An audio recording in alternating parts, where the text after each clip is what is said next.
Hey guys, welcome back to Healthy to Hog Wild Food. I'm the one-armed at-home chef, and today I will be making one of my signature dishes, a rustic smoky ragu.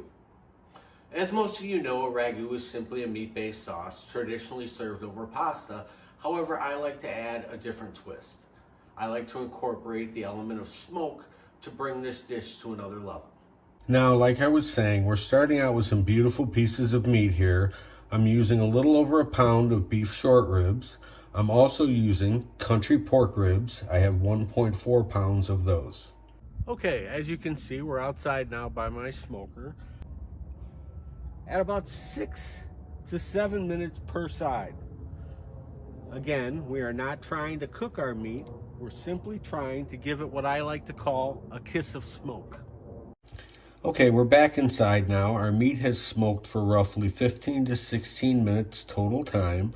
Okay, I'm going to begin building my sauce by heating a tablespoon of oil over medium-high heat. And next, we're going to add our meat. Okay, now as I was saying, we simply want to add the meat to the pot and we want to brown it. Now that our meat is browned, it's time to add the garlic. I've smashed 8 to 10 cloves of garlic. We're simply just going to dump that right in there. Next it's time to add our tomatoes. As I was saying, you just want to simply crush these tomatoes by hand to build our sauce. Okay, once you get all of your tomatoes crushed, you want to be sure to add all the juice left over from the cans or that was in your bowl. From there, I've added 3 Parmesan cheese rinds, as you can see here. I've also added 10 cloves of crushed garlic. Now all of this is simply going to add flavor. From here, we want to turn this back up on high and bring it to a full boil. Okay, and once you get to a full boil, you want to turn this down on low. We're going to cover up the pot, and we're simply going to let this cook.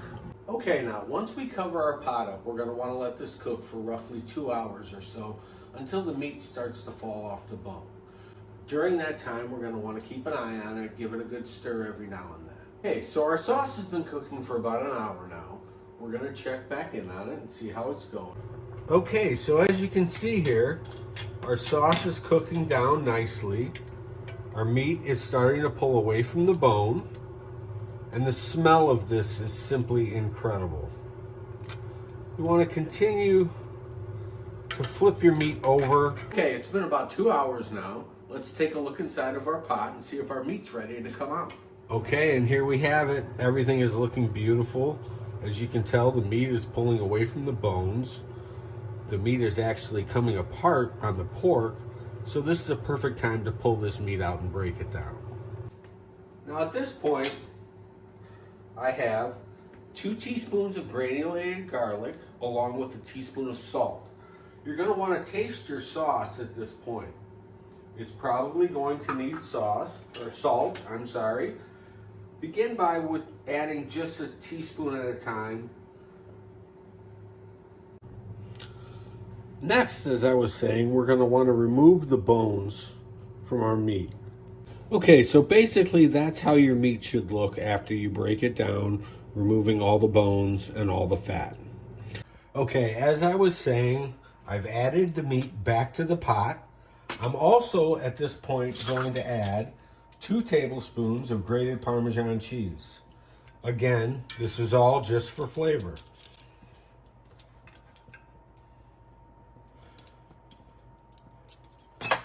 Gonna want to give that a good stir. And then we're going to want to bring this back to a full boil. Like I was saying, once you get this back to a full boil, you're going to want to lower the heat all the way down to bring it to a low simmer. You're going to want to cook it uncovered at a low simmer for 35 to 40 minutes. What you're trying to do here is thicken your ragu sauce. Okay, we've been cooking this ragu for about 35 minutes uncovered. I feel like we have it to the thickness that I'm looking for.